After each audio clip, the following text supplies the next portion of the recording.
Hello again, everyone. Um, Today, we are going to talk about entering markets, both developed and developing markets. As usual, with me, Eddie.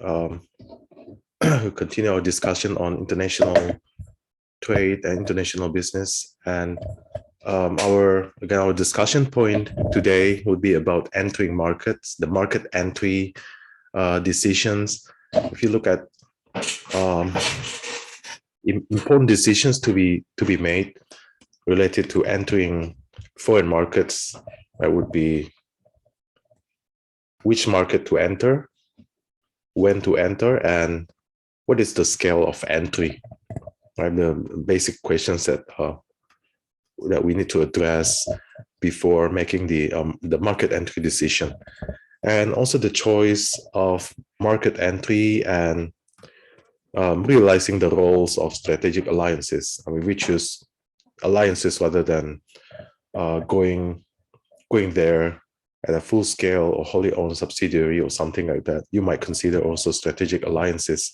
with a local company or indigenous company there at the host country. Uh, so essentially, again, the important decisions here, the 3 points there, and it will depend on this kind of the size of your companies. If you're small or medium-sized companies, you might want to enter one market at a time. On the other hand, larger companies could do more simultaneously because they have more resources, personnel and financial resources, so they could enter a lot of markets simultaneously by harnessing their scale and also the core competencies that they have, and spread to many other markets. And toward the end of our discussion today, we'll talk about strategic alliances and alliances with, you're making an alliance with maybe a potential or even an actual competitor, especially in the target market, in the market that you're going, could be or most likely the local company there or indigenous company in the host country. So the motive would be varied, right? Quite various motive to do this strategic alliance. But most of the time, whenever you do the strategic alliance, actually, you want market access. I think primarily the market access and also technological access, and many other factors that we are going to talk toward the end of our session today. So we arrive at the first question: which foreign markets we should go to right now? So there are a lot of considerations, factors to take into account, to consider. But I think the major point or the major decision is always based on a market's long run profit potential, because you want to be present there for a long time, hopefully perpetual, so you don't get out again from that market. Hopefully you go there, you build your operations there, and you could survive and thrive from one generation to another. So you want to be there perpetually. So the market's long run profit potential would be, I think, one of the major considerations there. And how to know the long run profit potential? You can see here a lot of factors that would affect the attractiveness of a market or a country as a potential market. But essentially, the three major factors here: the benefits, the costs, and risks, should all be taken into account. The benefits, the costs, or risk associated with doing business in that market or that country. So, so how to sum up the the benefits, the costs, and the risk? Essentially, you see this is a combination of the readiness of the market, right? The product or service readiness for a market, and also the firm's readiness to take on that foreign market. So readiness could be seen from like both sides. One, the readiness from the market side, and also the readiness from the firm side. So if both are ready, actually they could capitalize on like mutual benefits. Right? The firm will have the access to the market. On the other hand, the market would get better products or services from the incoming firms or products. So long run economic benefits, again, we are talking about long run profit potential or economic benefits. And actually it's a function of several factors here. The first one is the current size of the market. Current size of the market, this is really important. If you see the size of the market, like the United States with like more than 300 million people, China with 1.5 billion, India with maybe 1.4, Southeast Asian market with, I think, more than 500 million people combined of all countries in Southeast Asia. So see the size of the market. So some of the markets are really sizable, very attractive to go to. But if you look at maybe an individual market, it might not be interested enough. For example, if you see a small country like in Southeast Asia, like Singapore with maybe about 5 million people, or Malaysia with, I don't know, maybe 35 million or something. So they're quite small individually, but when they're combined into a region, actually the size is quite attractive. But again, the size of the market I think the first attractive factor that we have to consider when we go somewhere, and the present wealth. Present wealth means the current state of the country or the region. For example, if you talk about each region, then the most common indicator that you could use would be like GDP per capita or some income per capita measures that you could imagine. You see some wealthy regions, North America, Western Europe in general, right? And East Asia in general. So present wealth has been quite promising, meaning that the purchasing power of consumers, buyers in that market have been quite strong. But I think the third factor that we should consider would be the likely future wealth of consumers. So we know that some countries are not really prosperous right now, but they have a big potential because they have the engine with big population. They have good talents, many talented people that would transform into great products, great competitiveness, maybe sometime in the future, maybe in the next 5 years or 10 years or something. So this is quite potential. If you look at some countries in South America, in Asia, in Eastern Europe, in Africa, and many other continents, there are many countries that have that potential. They might not be wealthy right now, but they have the potential to be prosperous or wealthy in the near future. So the three major factors there are the current size of the market, the current wealth, the present wealth, and also the potential wealth sometime in the future. So what about the prediction that we could do with the future economic growth rates or future prosperity of a market, of a country? We could forecast or predict based on the market system that the country is adopting, and also the country's capacity for growth. Of course, this has some trade-off that you could imagine. For example, I think research has found out consistently and continuously that the cost and risk of doing business are typically lower in the economically advanced and politically stable democratic nations. right? So if you go to a country with political stability and also economic advancement, then the risk would be lower, cost would be lower. However, this kind of countries usually offer a lower growth rate, right? This is common sense, right? Because they have been very stable, very successful. For example, if you go to countries like the United States, the UK, Germany, Switzerland, some other stable and prosperous countries, then the growth rate, the potential growth rate has been smaller, right? Because they have grown very big. But if you go to maybe less developed in terms of economy and politics in many countries in Africa, in Southeast Asia, or some other regions, then you would see some instability to a certain extent, instability in politics and also economy, but the potential growth is still very high.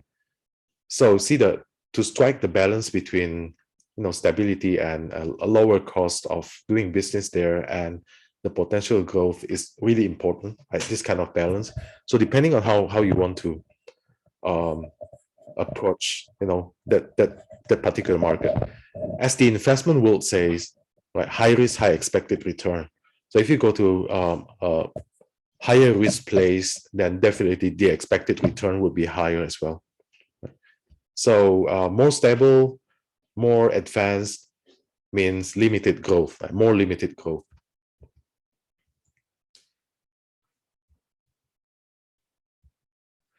All right. And also, if you look at the trade-off again, the benefit, cost, and risk trade-off, research has shown that this trade-off is more favorable in politically stable, developed and developing nations that have free market systems. So, and free market system is, I think, is a more, it's more likely to lead a country to success. I think that's the appropriate way to say it.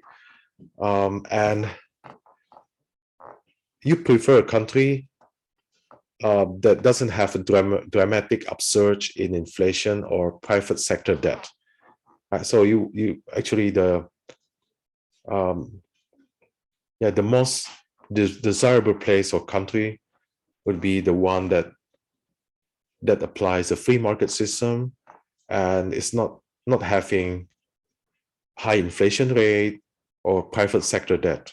I think it's quite common sense as well.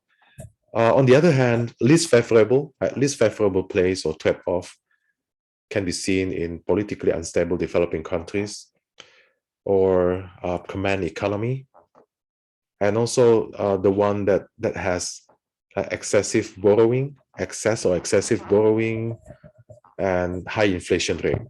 I think this is quite, again, the common sense there.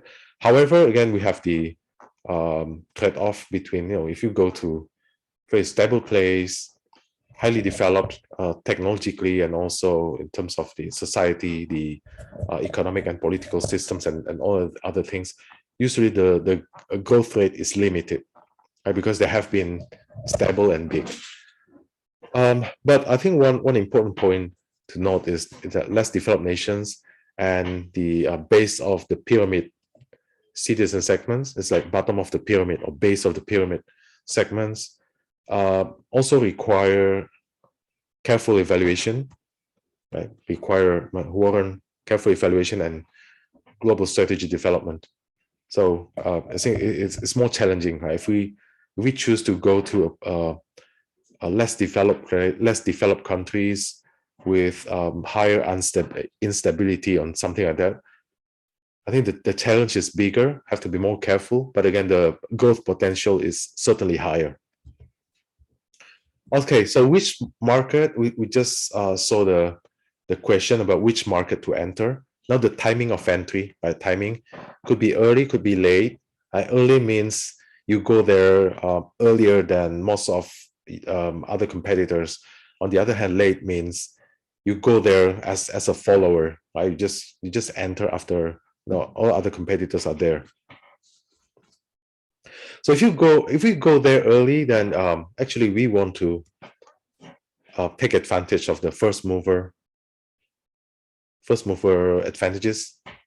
You go there first, and you want to preempt your rivals. You want to capture the demand earlier by, again, establishing your brand name and customer satisfaction. Because if you go there, you go there first, they try your products, and it turns out to be good experience. Most likely they will stay, although several months later or several years later, your competitors begin coming, but they have been quite satisfied with your product, so they will stay, right? Most of the cases they will stay because they are quite satisfied. So you go there first, you establish your brand, and also you become a first mover advantage, and you could satisfy your customers earlier than your competitors could.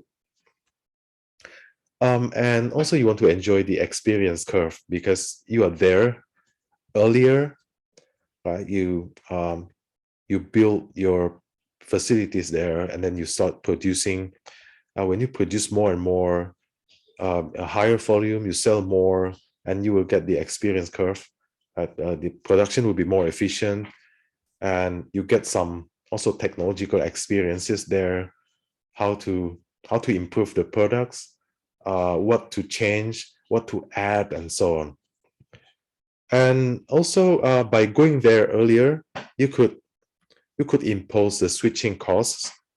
So if you are there and you have certain maybe supplementary products that have to complement the main product, then switching costs will be higher, right? For example, if you are a video game producer, whatever video game that you could imagine, you go there first, you establish your brand and also your product there, so the people, they'll start using your console, and of course the games like the CDs and whatever, right? They have to use your platform. So if other competitors come, it will be more difficult for them to change the the mind and also the decision of the citizens there, because they have been using your platform. And so switching costs will be higher for the subsequent competitors. And then the scale, right? We have seen the timing and then the scale of entry and strategic commitments. We could have a large scale, right, with the wholly owned subsidiary, or you could do like smaller scale at one time, and then you increase the scale, in a subsequent endeavor. So see an example here, the ING, when they went to the US insurance market, they spent like billions of dollars because they decided to do it in a large scale fashion. The rapid entry, significant resources, significant major commitment. They go to a place, then they do the large scale entry. So what are the consequences here? Strategic commitment is difficult to reverse if you do the large scale entry. So major strategic commitment, of course. And also the strategic commitments would affect the nature of the competition in that market.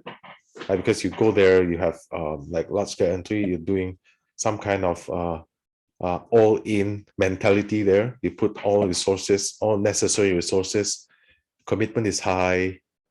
Of course, it's difficult to reverse, but once the commitment is in place, of course, you'll be committed. You'll be highly motivated, and maybe you could attract better talents as well. So example, you see the ING example, the Dutch insurance company when they went to the US market there. So on the positive side, it will be easier for you to attract customers, distributors, and even talents by your employees.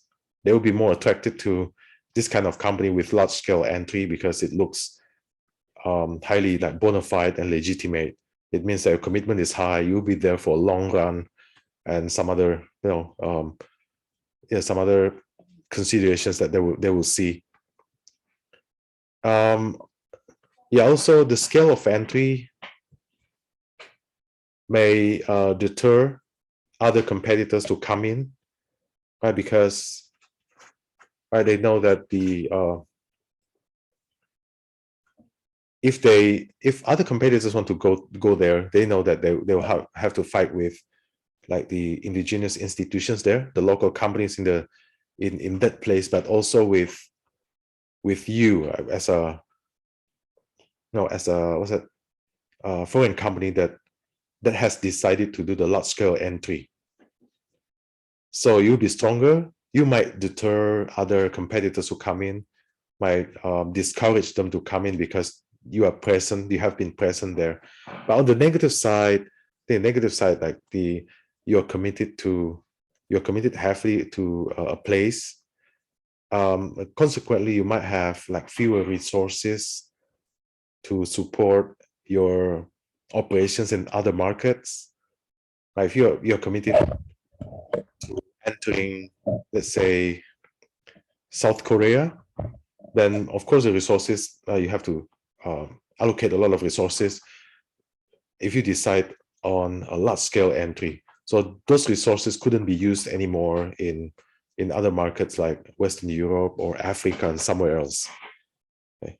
And also I think the last one, the another negative point here is that commitment to a market could limit strategic flexibility. Right? You're not that flexible anymore because you are committed to that place. It's not easy to just get out without losing a lot of money, a lot of initial outlay that you have spent. What about the small scale entry? So small scale entry, you go there like gradually. You don't just go there to put all the resources, right? The large scale operations at once, but you do small scale entry and you might increase your presence later. So a risk-averse firm that enters the foreign market on small scale may limit its potential losses, of course. But on the other hand, you also miss the chance to capture a lot of advantages, including the first mover advantages. So you go there small, you might not have the power or the size to capture first mover advantages. But on the other hand, it's safer. If it doesn't pan out, your loss is small or smaller than the large scale entry alternative. And yeah, also the lack of commitment make it more difficult to build market share, to attract your distributors, also potential employees, that are top talented employees, of course, and yeah, some other stakeholders. They might see you as less committed to that place, so they're quite careful in making any kind of contracts with you. So if we see the like entry models in the world, there are many other combinations of entry models, but I think the main entry models that you can see here, exporting. So you simply export. You're in your in a specific place, maybe in your home country or in a specific country. You export from there. So what are the advantages? Advantages would be this one, for example, ability to realize location and experience curve, because you start producing more. Before exporting, of course, you have to produce. When you produce more, you have more experience, and you could get the location advantages there in your home country or in a specific country as a production venue. And also you could have increased speed and flexibility of engaging target markets, because you don't need to be present entirely there. You're quite flexible. You could serve many target markets essentially, right? So you're more flexible, you're more agile.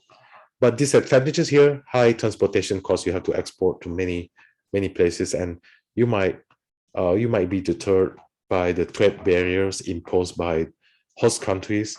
And also you might have problems with local marketing agents, because you can't control at the marketing side because you simply export. So this is, I think, the most simple mode that you could imagine and choose, like the exporting. The second one would be like turnkey. A turnkey, if you see some information that I put on the right hand side here. So for example, in the turnkey project, essentially the contractor agrees to handle every detail of the project. For example, you're building something, you're building a bridge or a certain building, or whatever business that you're building right now. So you handle every detail, and you will hand in the key. That's why you call it like turnkey. So the key is turned to your client in the host country. So whenever the project or the building or the bridge or whatever the infrastructure is ready, you hand in the key to your client. That's why we call it turnkey. And then it's over. We don't have any what's that, contract or any responsibility anymore, except maybe some guarantee period. If something is not working, then you have to provide them with some guarantee, some after sales service that you fix something or something like that. So what is the main advantage here? The ability to earn return from process technology skills. So you could apply your skill. Maybe you're really good at building something, at establishing a technological startup or something, or physical building, physical infrastructure. But the main disadvantage or disadvantages here, you might create competitors because you don't have any control over the product that you have made or produced. In the wake of the completion of the project, you hand in the key, so you don't have any influence or any power anymore. So other competitors might observe and modify the technology that you have used or something like that. And also it's lacking in the long-term market presence by using the turnkey contracts. So next mode, I think we can see it in one package: licensing and franchising. So licensing is more about technology, right? So see the advantages there: low development costs and risk, and moderate involvement and commitment. So we license out our technology. So if you have a patent or a technological patent or anything, you could license out to a client in a foreign country. So they would produce, I don't know, medical equipment or other products using your patents, right, your technologies, and you could make a contract about the royalty payment, maybe 10%, maybe 7% of the sales price, and so on. Disadvantages, of course, you don't have any control for the technology. It might be modified, might be copied and modified by your competitors, even by your licensee. And when the license period is over, they could make their own version. Inability to realize location and experience curve, because you don't go there. And the second one here, you don't go there, so you don't have the ability to realize location and experience curve. And the third one is inability to engage in global strategic coordination. Again, you don't go there, couldn't engage, couldn't do the coordination at a global level because we are not present there. Franchising is essentially the same, but franchising is more about the trademark, now the management know-how or the brand name. So by franchising the brand name is essentially the same. We find franchisees in many other countries, and I think advantages would be similar to licensing: low development costs and risk, possible circumvention of import barriers because you are not importing, but you're selling, you're franchising out your brand to to a local company there, and it might have like strong sales potential. You can look at the big names like Pizza Hut, McDonald's, KFC, and some other big franchise names, the food, especially the food chains. So have strong sales potential because it represents a bigger brand name. But the disadvantages are similar to licensing: a lack of control over quality, especially you just franchise out your name.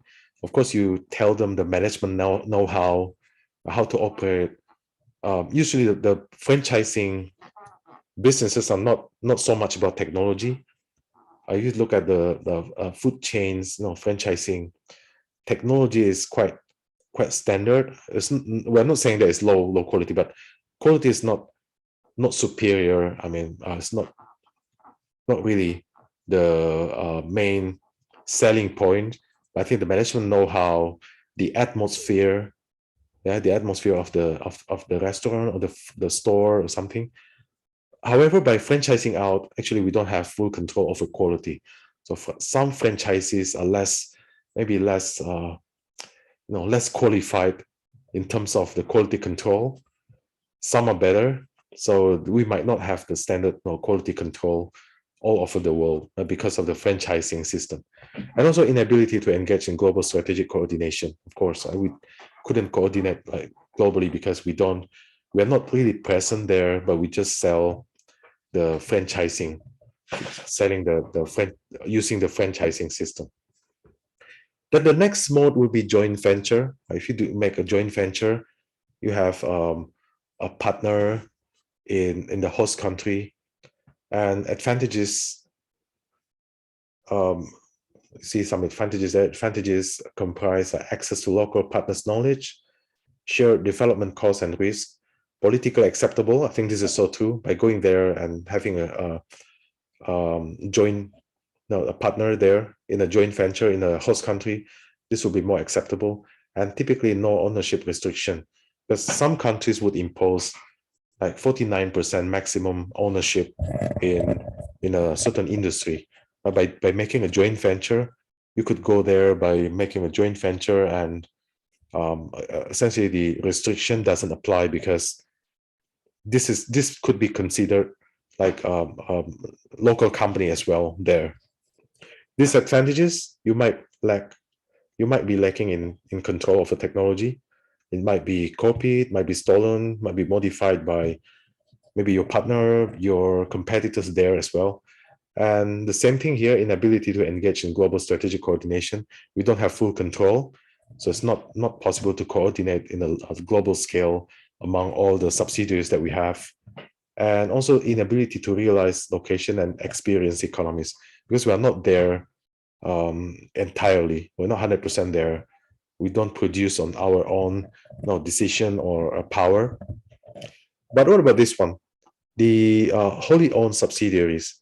So you go there, you establish everything, your infrastructure, you sell, you produce, you sell, you market everything from there. So protection of technology would be one of the main advantages.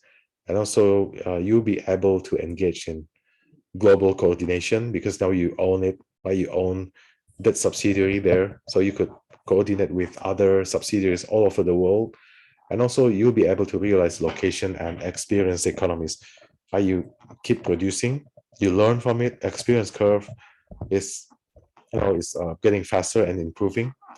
However, you have some disadvantages: high cost and risk, full commitment. Like we go there, we establish all the infrastructure, the factories, the people and everything.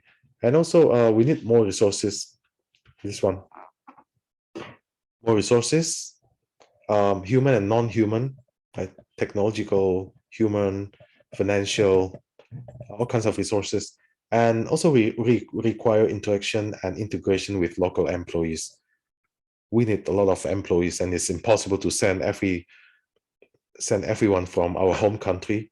First, it's impossible. It will be too costly. And secondly, it would be politically unacceptable because they would feel that you go there and you steal some jobs from the local employees or something, and that might create turmoil, some I don't know, demonstration, some difficulties in the host country. So I think that's the one of the disadvantages that we have to really consider when we go there and we decide on doing the wholly owned subsidiary or the full presence system.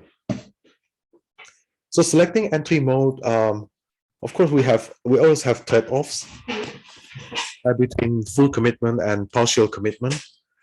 For example, see, first example here, if you want to enter an unfamiliar country with a track record of discrimination against like foreigners or foreign companies, you might want to consider at this stage of the operations, you might want to do the joint venture with a local enterprise. I think this is the most logical way, especially if you're going to highly, like competitive country, like competing country with your country of origin. Just think of, if you are an American company and you want to go to China, and you know that because of the competition between the two major countries in the world, it might be less logical for you to, of course it's possible, but in the economic sense, it might be more challenging for you to do the full commitment by yourself in China. So it's better to make a joint venture. For example, if you are a General Motors, you go there, you make a joint venture with maybe Shanghai Automobile Company or something like that. That would be more, I think, more logical, and it has a higher chance of success. What about next point, maybe, right? The local partner could also help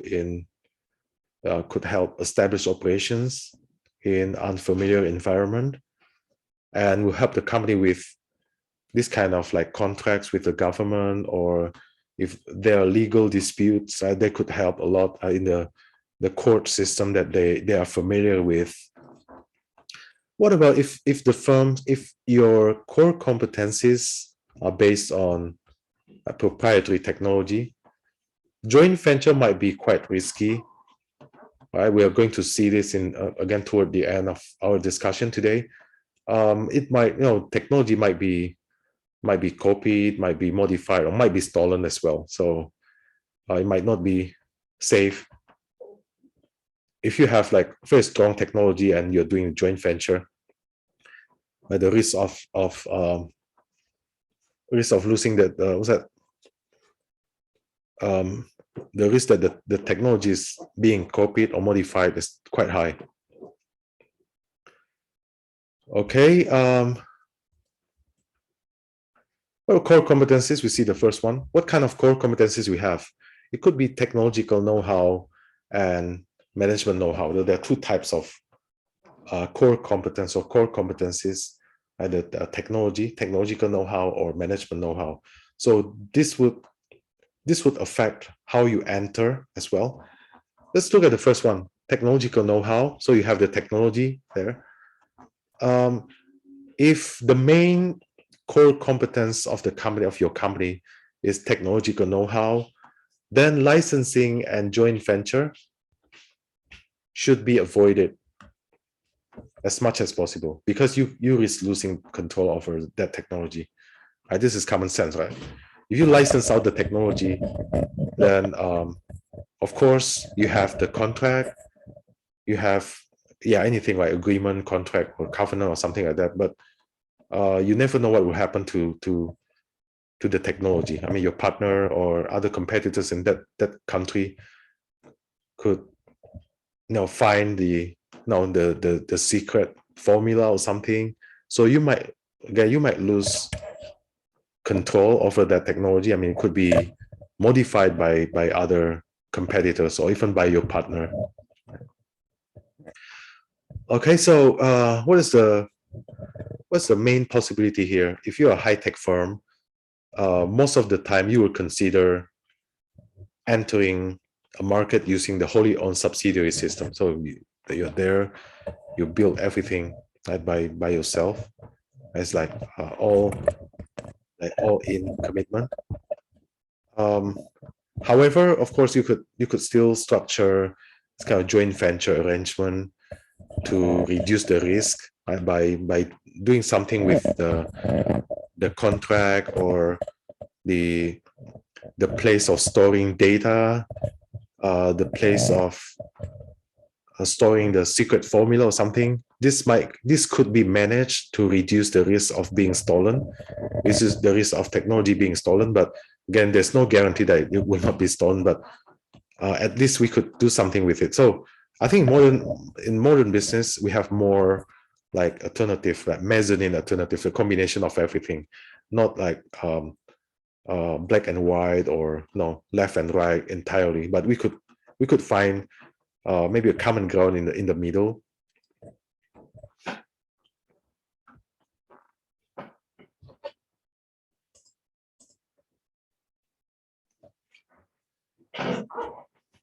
Okay, some exception here, right? If the technological advantage is only transitory, it's not going to last forever. Maybe you realize that you have a strong technology for maybe for a while, and you forecast that this kind of technology will be outdated, uh, would transpire in maybe 5 years. Then it might be okay to do other forms of market entry, like joint venture. So in such cases, you might also want to license the technology out also, right? Because you know that the technology will not last forever. This is not this is a strong technology, but is easily replicable. I think that's the appropriate way of saying that. Easily replicable, meaning that once people could see it, then they could do it in maybe another way without breaching the patent. Okay, for example, you have a patent on something. I don't know, maybe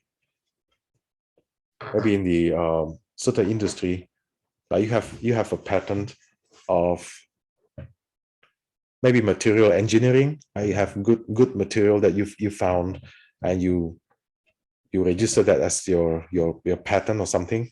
So another company then finds out about it, and it's impossible for them to breach your patent because they have, you can sue them if they breach they use your patent without paying royalty. You could sue them, but they could find a way to use another method of producing the same results. So if you know that kind of this kind of technology is quite easily replicable, then you know that you could license out the technology as soon as possible. What advantages do we have by doing this? So if you license out your technology as soon as possible, you could once again, right? You could discourage other firms from developing their own systems because you are there faster. You could create a dominant design faster. This is, I think, very important.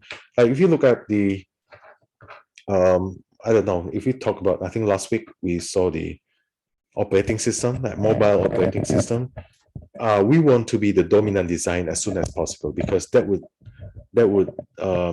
again demotivate or discourage other competitors from entering the industry because you are already strong there, right? So if you have this kind of technology and you realize that the technology is good, but it's not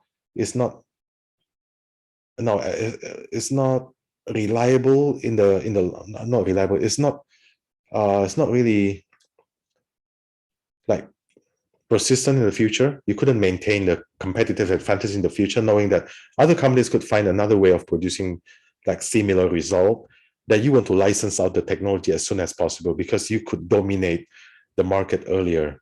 Right? And we have seen some examples like I don't know, the VHS in the past that we talked about last week, the VHS they could finally beat the Betamax of Sony because they inundated the industry with their platform, right? Actually, if you think about it, even the patent by Sony, that Betamax, actually had a better quality than the VHS of Matsushita, but the Matsushita could flood the market using its platform. So they created the dominant design earlier, right? Meaning that they could win the competition even without being the strongest firm or the highest quality product in that industry. Okay, and by licensing out, you get royalty payments. However, again, we are talking about the risk and return. If you license out the technology and you could get a lot of royalty payments, but on the other side, you might lose control over the technology, of course. But again, if you think that the technology will not last forever, it could easily replicable, then I think this decision makes sense a lot, right? You license out as soon as possible, so it could dominate the industry by becoming a dominant design. But of course, afterward, other competitors will come. They will find another way of producing like similar products or similar results. But at least you are there as a dominant design already. What about the second core competency that we could have? Management know-how. Management know-how is like the food chains that we know, at the Starbucks, Subway, the KFC, and other food chains. So they don't rely on technological skills, but they're more about management know-how, the brand name.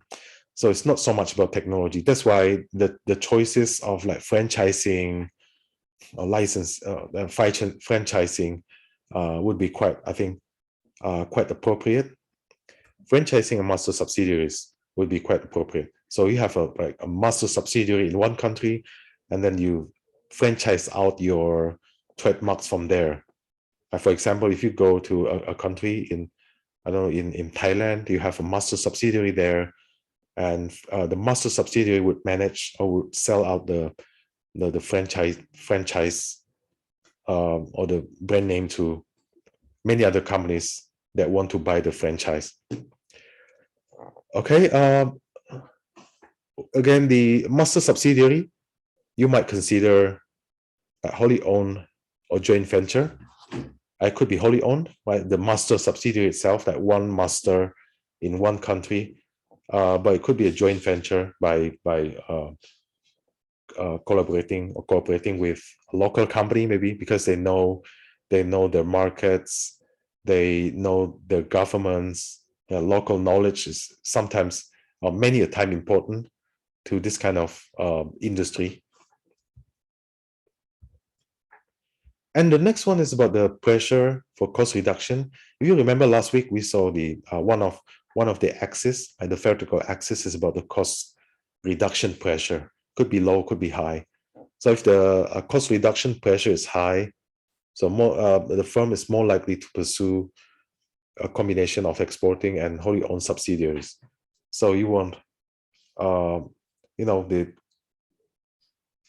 if you go to a specific market by yourself, establishing wholly owned subsidiaries, then of course the cost would be high. The cost would be very high. So if the cost reduction pressure is high, then this choice might be too costly. The wholly owned subsidiaries. Then you have to find a combination between exporting and wholly owned subsidiaries.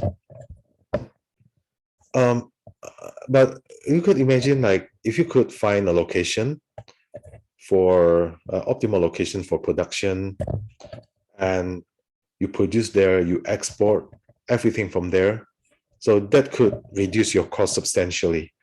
So it doesn't need to be your home country, right? You could find a place where you could produce at the most efficient cost.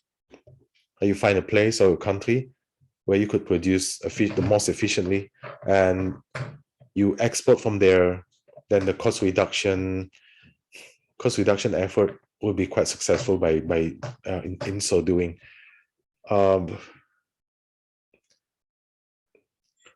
Yeah, those subsidiaries could be wholly owned, and you have the power to produce there, and you export to many other countries from that location, right? So this is like a combination of exporting and wholly owned subsidiaries. So you still own the facilities, maybe not in many countries, but in one particular place where you could have like most efficient production costs, and you start exporting from there. What about the wholly owned marketing subsidiaries? We just saw the production place, right? Production facilities that you could find a specific location, not necessarily in your home country, could be in a third country, and you could produce and export from there to many other countries. So you could save a lot of money, a lot of resources also. What about the marketing subsidiaries? The marketing subsidiaries could be established in many markets and many countries. So if you just imagine that you have a production facility at one place, but you have a lot of marketing subsidiaries in many countries, because they would sell, they would determine the marketing strategies, like the pricing, the pricing, the place, the promotion system, and also the people to be involved, and some other things. So marketing subsidiaries, it's recommended that the marketing subsidiaries are wholly owned, because you could control the the marketing effort. Because if this is not wholly owned, for example, it's like a joint venture with a local company, that you don't have full control over the marketing effort, the promotion effort, the pricing, especially, right, the people, and of course the place that you have to decide. So again, you have maybe you have one production facility for to respond to the cost reduction pressure, but you could have a lot of marketing subsidiaries in many countries, and preferably wholly owned marketing subsidiaries, so you have the full control over your marketing effort. This one. All right, so the next issue is greenfield or acquisition. So greenfield means you start from scratch, and acquisition means you acquire another company. Again, in the business law, in finance and accounting, you have many forms of acquisition. Again, if you talk about if you have one company and you have another company, A and B, and B disappears and join into A, we call it a merger. A and B, A outside B disappears, is being merged to A. We call it merger. What about A and B? If A now A owns the majority of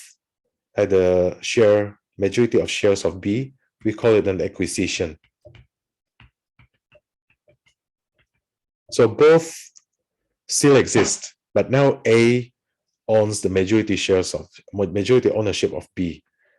What about A and B, and both disappear and become C? We call it a consolidation or amalgamation.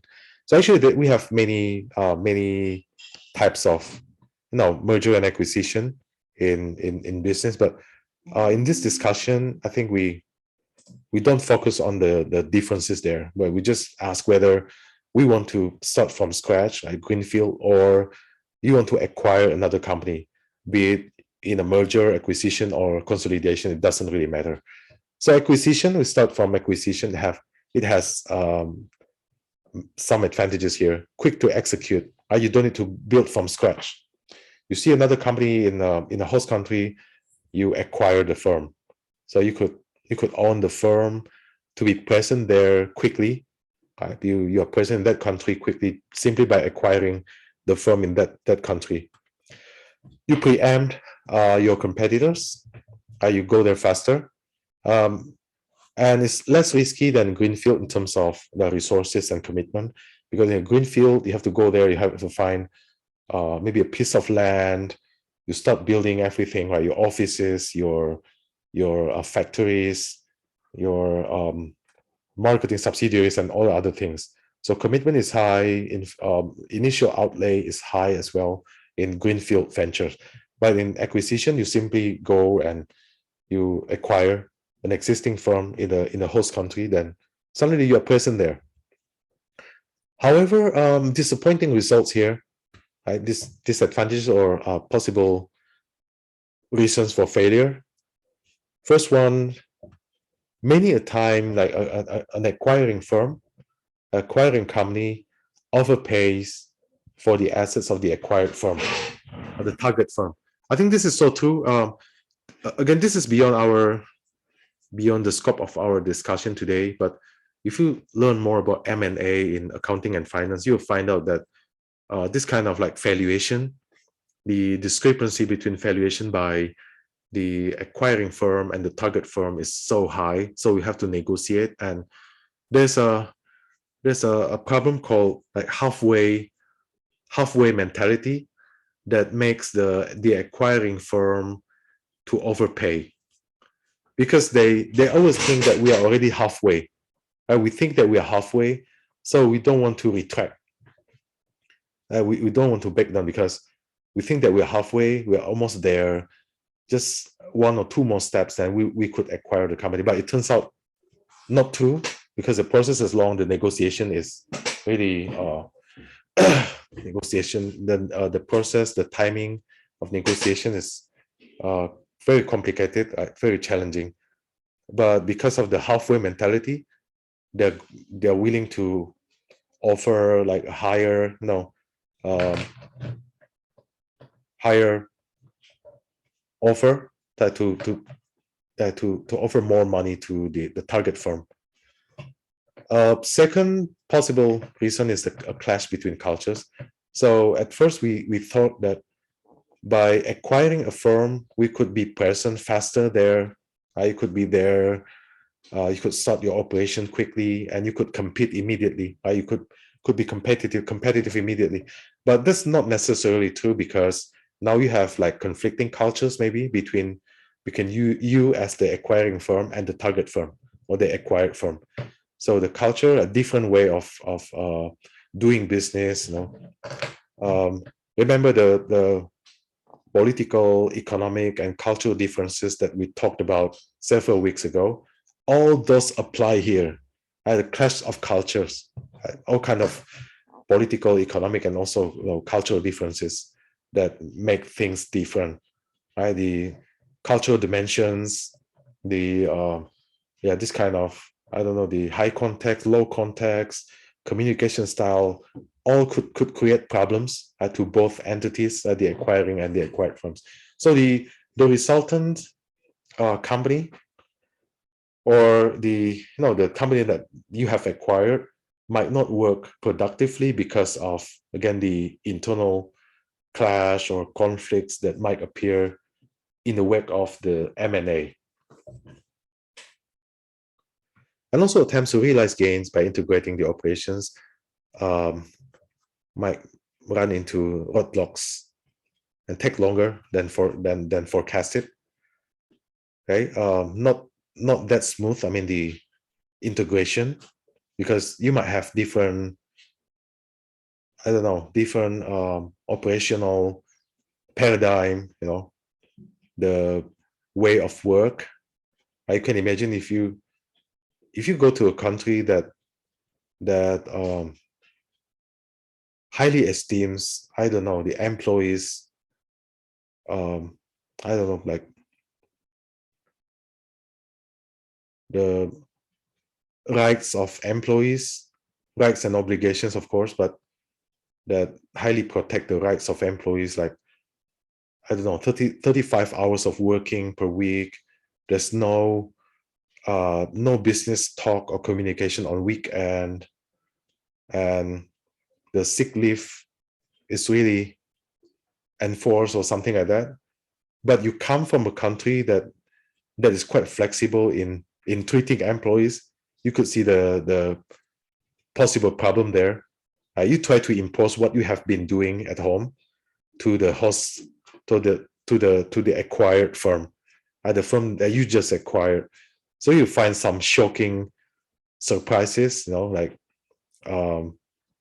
communication is not as fluid as you have at home. For example, at home you could contact your, I don't know, the supervisors of your factories on Sunday morning, Sunday noon, whenever you want. They will give you updates, they will reply. But when you go to maybe a particular country, the acquired firm, nobody will ever respond to you on weekend or something. And this kind of integration is not as easy as forecasted, the M&A.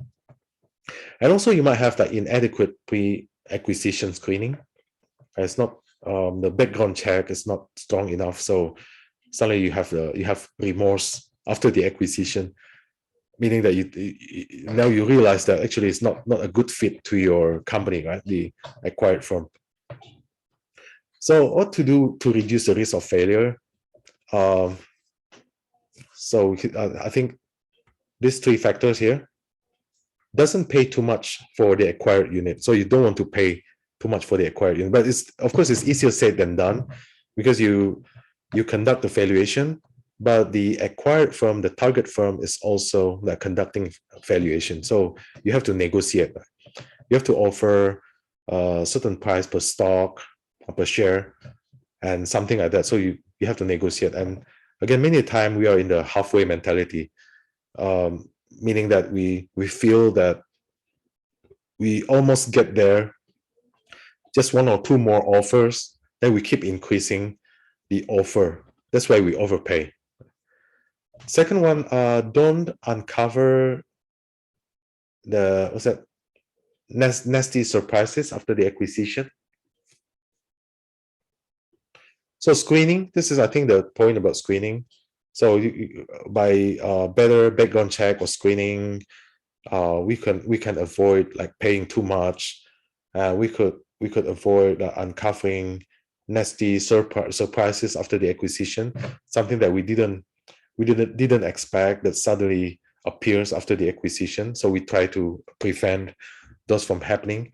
And also we want to avoid acquiring a firm whose organization culture is antagonistic to the acquiring firm.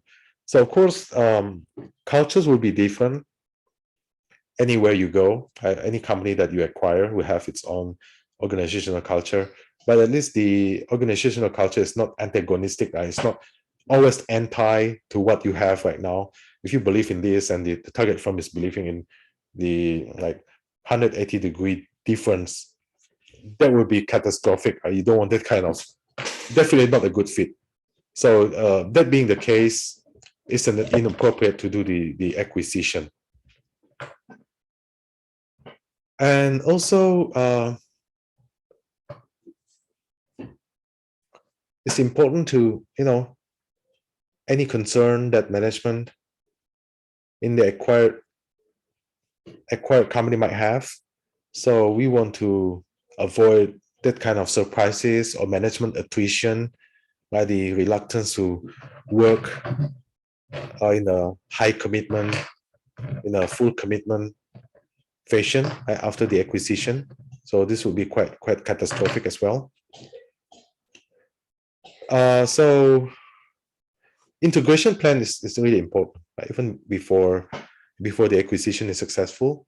So we want to put the integration plan in place, and we act on that plan, right? Based on the plan, we act on it. So it's very important.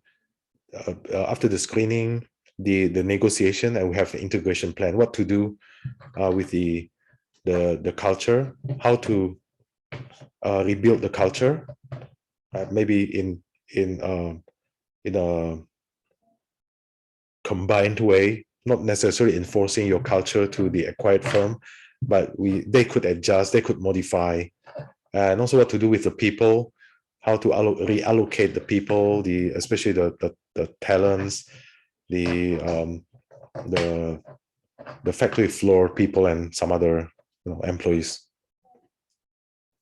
And we have to realize this one. I think we saw it in the previous case study as well. Some people in the acquiring and also the acquired companies will try to slow down, to slow or even stop the integration effort. So they don't like it, right? Some employees, some people in the acquiring firm and also the target firm won't like the integration or the M&A.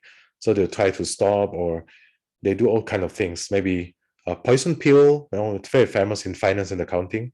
The poison pill mechanisms, the what's that? I don't know. They call it some many other names, like white knight strategy, by finding another potential acquirer to compete with you, to make things complicated and so on. So I have a lot of like defense mechanisms to stop the M&A.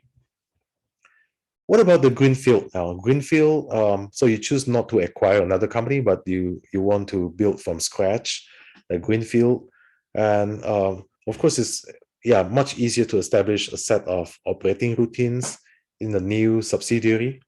If you go there, you build from scratch, you build everything from scratch. The operating routines, the culture, organizational culture, the people are new. And this will be of big advantage if you want to transfer like your products, competencies, skills, know-how from your headquarters, from the established operations to the new Greenfield subsidiary, right? Because it's totally new. It has no experience, no what's that? Like memory, experience or memory of the past. There's no memory whatsoever. So it's totally new. You go there, you could impose current practices from your headquarters, from the home country to that subsidiary. The cons: slower to establish and also risky, because you put a lot of commitment there. A lot of uncertainty will appear with respect to revenues and profit.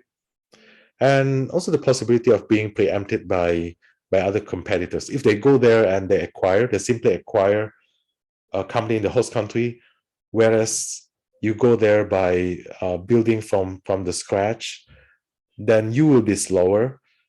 Maybe in the long run you will be more successful, because you have you build with like good foundation. You have the capstone technologies there. You have good people that have been screened. I have good screening and everything. So in the long run, you might have a higher chance of success. But in the short run, you might be outrun by your competitors, because they simply go there by acquiring another firm. So what is the choice then?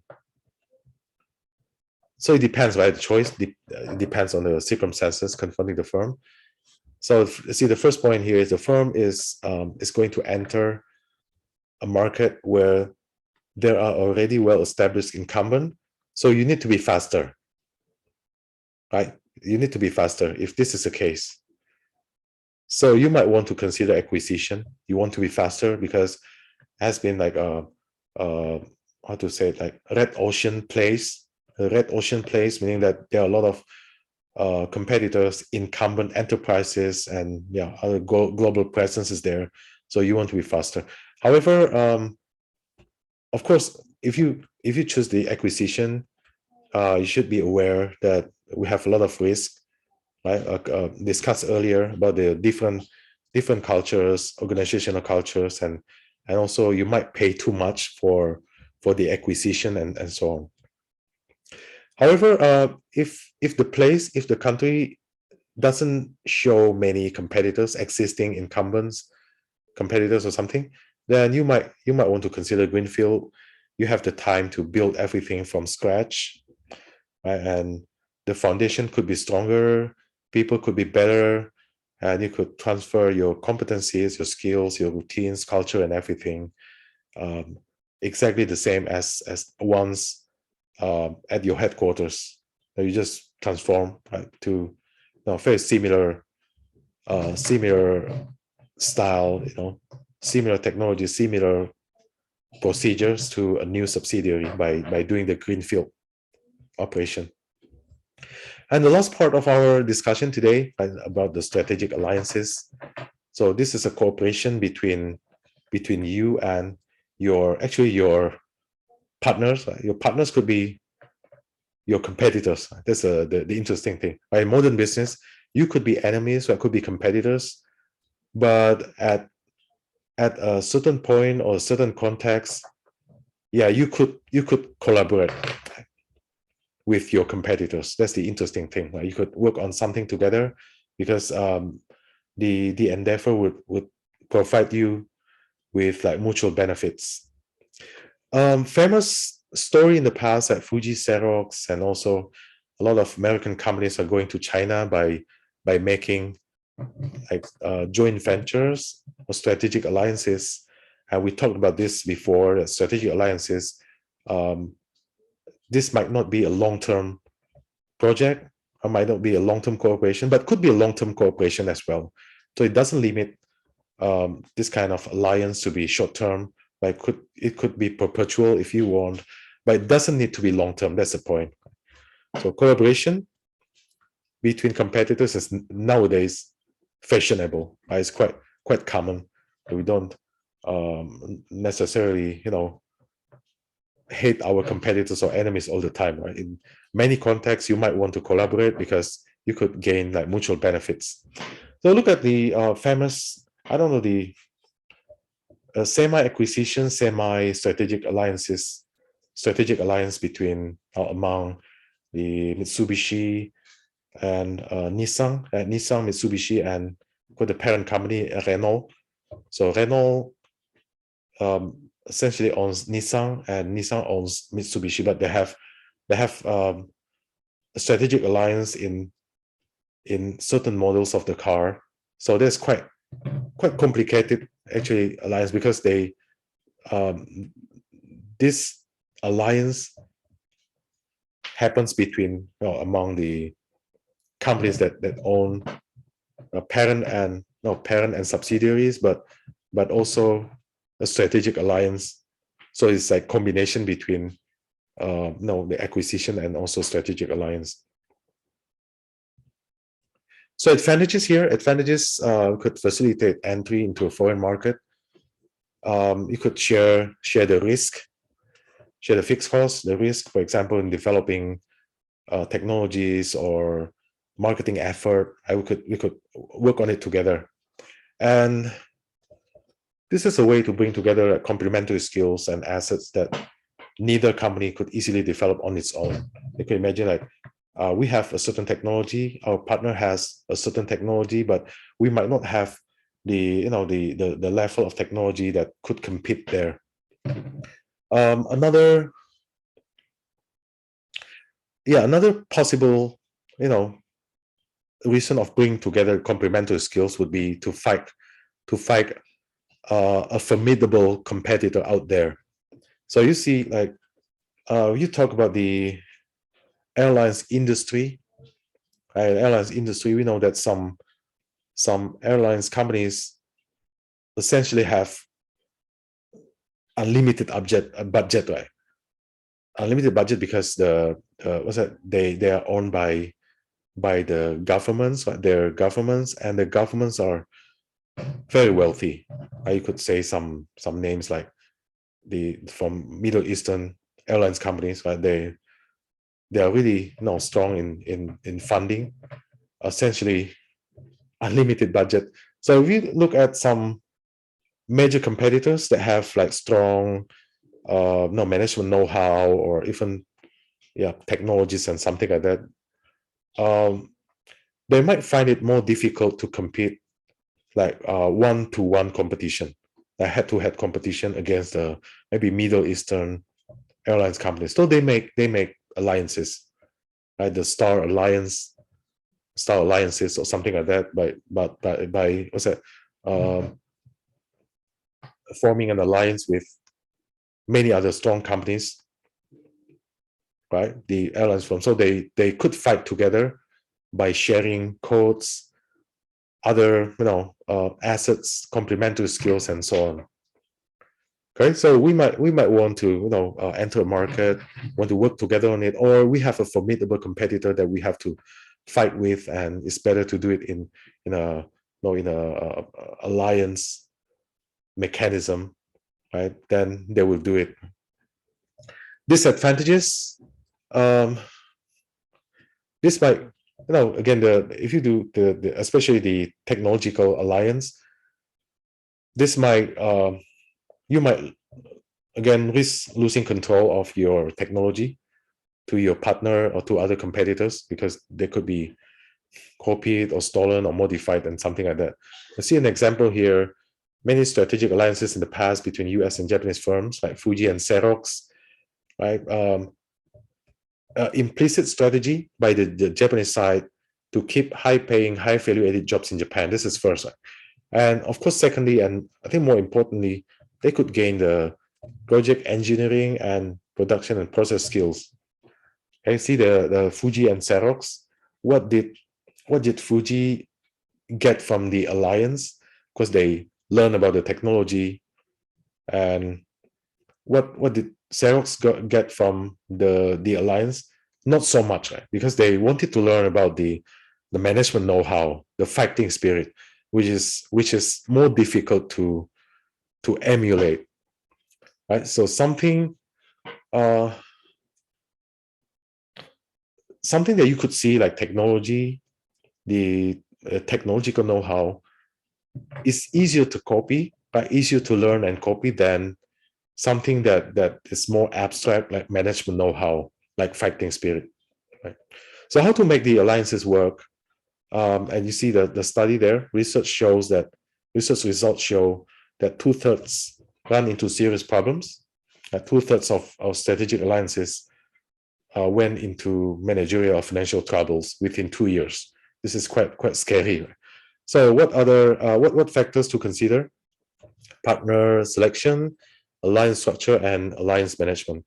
Let's go quickly here. Partner selection.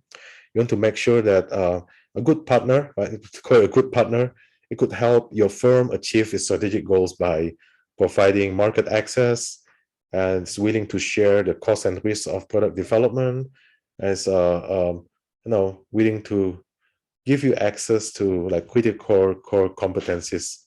Right, this is a good partner. Of course, it's not easy to find a really good partner, but at least acceptable partner would be fine, I think. And second, it also shares the firm's vision for the purpose of the alliance. Of course, every firm, like if you have two firms combined or joining in a strategic alliance, both firms will have their own agendas. That's, I think, understandable. Why do you want to make an alliance with that company? Maybe you want market access to China. You want to learn about the Chinese market. You want to get the raw materials. You want to get the talents in China and so on. So next question, what does the Chinese counterpart want from you? They might want your technology. They might want to get access to I don't know, management, right? The top executive personnel, or management know-how, or some other things. So each entity wants something for sure. But at least if you want to make a joint venture here, strategic alliance, we should have a common ground, like what General Motors has done with the strategic alliance with Shanghai automobile company. They have what's the main purpose? General Motors want to be present in China. The size of the market is really good. People are prospering, more and more prosperous nowadays, and they have many other market purposes in China. But the Chinese company wants better technology. They want to learn the know-how, like technological and management know-how. But at least they have the same vision, that we could work together to sell more and more, to be more to gain market share in China, and also to export to many other countries, right? Without some or a certain level of common vision or common ground, definitely this doesn't work. Right? The strategic alliance will not work. And a good partner is unlikely to try to opportunistically exploit the alliance for its own ends. So this is, I think, quite understandable. Again, every entity wants something from the alliance, but at least it's not. No, it's not everything. You know, you don't impose your own needs and interests on the strategic alliance, but you know, you're willing to compromise for the sake of the success of the alliance. Okay, partner selection still. To increase the probability of selecting a good partner, we should collect as much publicly available information about the potential partner. These are theoretically, correct. Like collect as much information as possible, gather data from third parties. Maybe they have information about how they dealt with this potential partner in the past, and you might want to know the potential partner as much as possible before committing to an alliance. Maybe a lot of meetings, a lot of discussion. Yeah, a lot of maybe pre-alliance cooperations in smaller projects, maybe in the past to try out.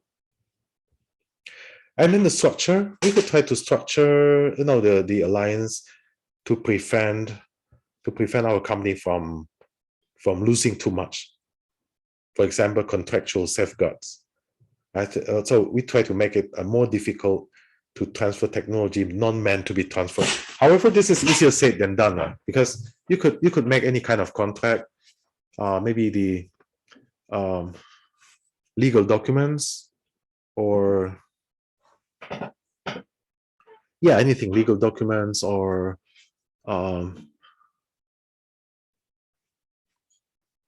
agreement, just by conversational agreements without any documents could work as well. But the essence here is that we try to make like contractual safeguards, especially the written contracts, to make sure that our technology is not stolen easily. So if we know that this technology is not something that we want to share, that we want to take it out in the contract. If you go to a country and you have this kind of technological partnership, and of course you have to teach maybe you're selling, I don't know, maybe you're selling your high-speed railway system to a country, and they're asking for all kinds of technology, the full disclosure of technology, but you don't want to do it, then we have to be quite careful in negotiating the contract and everything. But again, this is easier said than done, because in practice, you never know what happens on the field. You're telling your employees that who will be involved in the joint venture, you're telling them, okay, be careful. This is the limit of technology that we could share with our partner in the strategic alliance, not beyond this level. This is the threshold. But on the field, you never know what will happen. Maybe your employees, one or more of your employees, they fall in love with the partner employees or something, and you never know what will happen. Maybe some confidential data or conversation happen between the people, and because they become too close, they fall in love or something. So you can never ensure that this doesn't happen. But I think with the structure, we try to safeguard the technology, right, to protect the technology as much as possible. That's the only thing we can do. And the alliance management, of course, we need to build like interpersonal relationship, right? And on the one hand, this is good for the alliance. We increase the personal comprehension, right, understanding among the people involved. On the one hand, this is really good. But on the other hand, this might be, this might might be a disadvantage, a backfire, because if they become too close, any confidential, information or confidential research outputs and anything could leak without notice, right? Without us noticing it, because no, when you become so close, interpersonal relationship, or even more than that, right, romantically involved or something, that any kind of information could leak easily, and this is something that we couldn't prevent or even forecast. So again, but of course, building interpersonal relationship is very important, right, to increase the chance of success of a strategic alliance. And I think that's all about the market entry. A lot of choices, a lot of decisions to make. So again, any kind of choice could be beneficial, but could have disadvantages as well. Thank you.